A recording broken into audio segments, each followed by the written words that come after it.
Sir Rakesh గారు, ఏదైతే తెలంగాణకు సంబంధించి ఎంతో పోరాడి ఎన్నో త్యాగాలు చేసి మొత్తానికి ఎట్టకేలకు తెలంగాణ తీసుకొచ్చి ముఖ్యమంత్రి హోదాలో ఉన్నటువంటి 10 సంవత్సరాల ముఖ్యమంత్రిగా ఉన్నారు. అనేక అభివృద్ధి కార్యక్రమాలు చేశారు. తెలంగాణకు ఒక రాష్ట్రం, దేశంలోనే ఒక మోడల్గా నిలిపినటువంటి వ్యక్తి కేసీఆర్ గారు. కేసీఆర్కి సంబంధించి ఏదైతే సిట్ అధికారులు పదే ఇలా చేయడం, సిట్ నోటీసులు అంటూ కూడా ఇలా చెప్పి ఇలా వేధించడం ఎంతవరకు కరెక్ట్ అంటారు?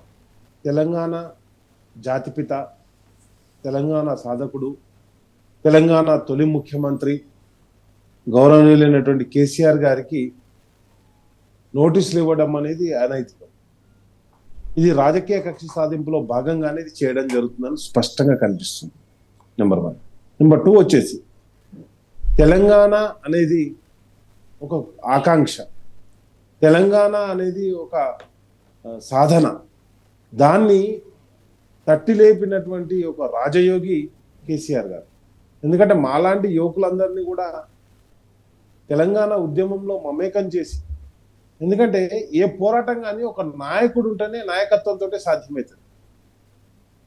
1850లో సిపాయిల తిరుగుబాటు జరిగింది, కానీ నాయకుడు లేడు. దానికి ఎక్కడికక్కడ నాయకులుగా విడిపోయారు. కానీ మహాత్మా గాంధీ లాంటి ఒక నాయకుడు వచ్చిన తర్వాత భారతదేశానికి స్వతంత్రం కూడా సాధ్యమైంది. అదేవిధంగా తెలంగాణ అనేటువంటి ఒక ఆకాంక్షను ప్రజల మధ్యలో ఉన్న 1969లో దాదాపుగా 369 మంది అమరులైన అందరి ఆకాంక్ష తెలంగాణ సాధించాలని, ఆ సాధనాన్ని సాధించడంలో, ఆ కార్యాన్ని ముందుండి నడిపించడంలో కేసీఆర్ గారు ఒక రాజకీయ ప్రక్రియ ద్వారా, శాంతియుత మార్గం ద్వారా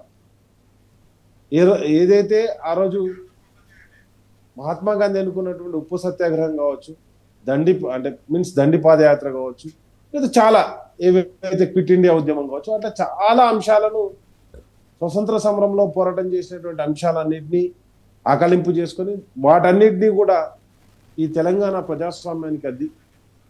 అందుకే ఆయన పార్టీ పెట్టిన రోజు, కేసీఆర్ గారు మా నాయకుడు పార్టీ పెట్టిన రోజు తన డిప్యూటీ స్పీకర్ పదవికి, తన ఎమ్మెల్యే పదవికి రాజీనామా చేసి రాజీలేని పోరాటం చేసింది. ఎప్పుడైతే కాంగ్రెస్ తెలంగాణ ఇస్తాన్ని మోసం చేసిందో తన కేంద్ర మంత్రి పదవికి, తన ఎంపీ పదవికి కూడా రాజీనామా చేసి పోటీ చేయడం లేదు.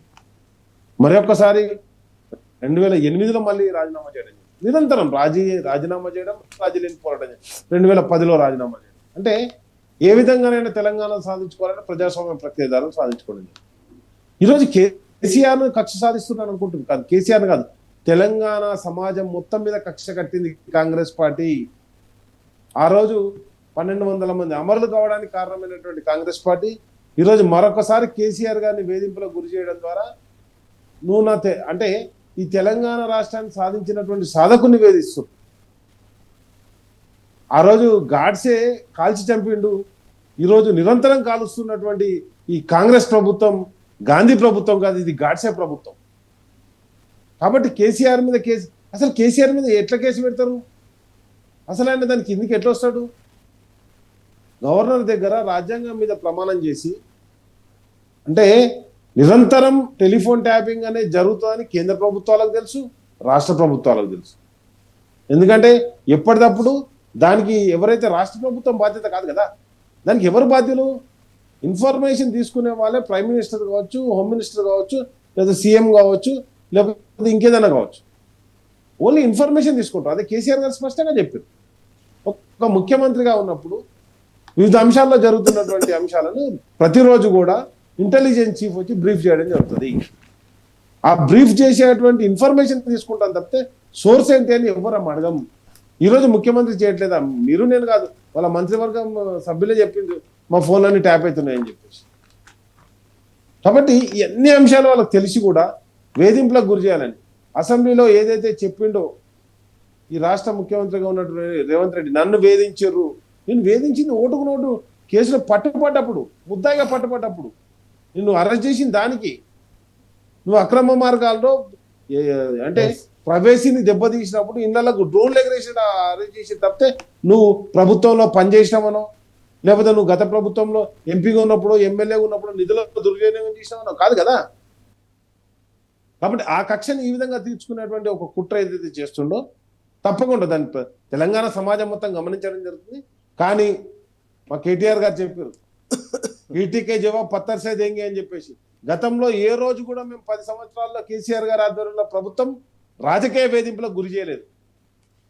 ఇప్పుడు ఏదైతే మీరు వాంటెడ్లీ కావాల్సుకొని ఏదైతే రాజకీయ వేధింపులకు గురి చేస్తున్నారో, ఏ అధికారి అయితే గురి చేస్తుండో, ఎవరెవరైతే దీనిలో భాగస్వాములు అవుతారో ప్రతి ఒక్కరు దానికి శిక్ష అనుభవించక తప్పదని కూడా హెచ్చరిక జారీ చేస్తుంది. మొన్ననే హరీష్ రావు గారు కూడా చెప్పారు, ఎవరు ఏ సందులో దాకున్నా ఏ పొక్కలో దాకున్నా వట్కచిమ్మల వాళ్ళందరినీ రిటైర్డ్ అయిన అధికారాన్ని కూడా వేధిస్తున్నారు. మీరు ఎట్లయితే వేధిస్తున్నారో వేధింపులేవి తప్పకుండా మాకు మార్గం చూపిస్తున్నారు.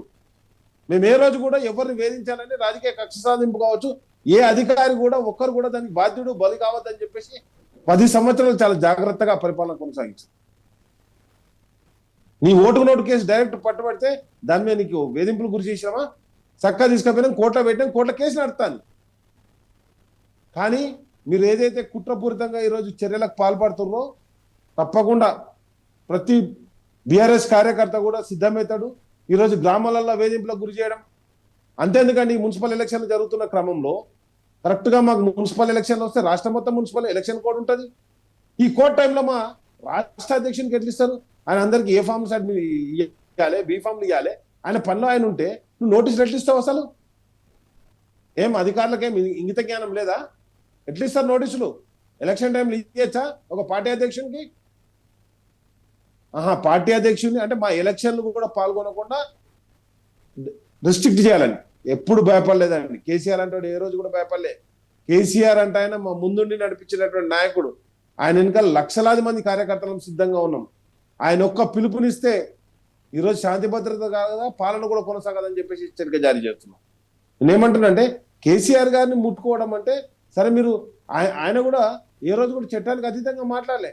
తప్పకుండా మీరు ఏదైతే ఉన్నదో సిఆర్పి 160 యాక్ట్ కింద నేను ఎక్కడుండే దాంట్లో ఉన్న యాక్ట్ ఏంది? ఇక దానికి నువ్వు వెసులుబాటు ఇచ్చింది ఏంది? నా కమిషనరేట్ పరిధిలోకి రా, హైదరాబాద్ నీ కమిషన్ జాగిరా, నువ్వు జూబ్లీహిల్స్ పరిధిలో సార్ ఇల్లు రాదు కదా, ఆయన ఎక్కడుంటే అక్కడికి పోయి ఎంక్వైరీ చేయాలి కదా.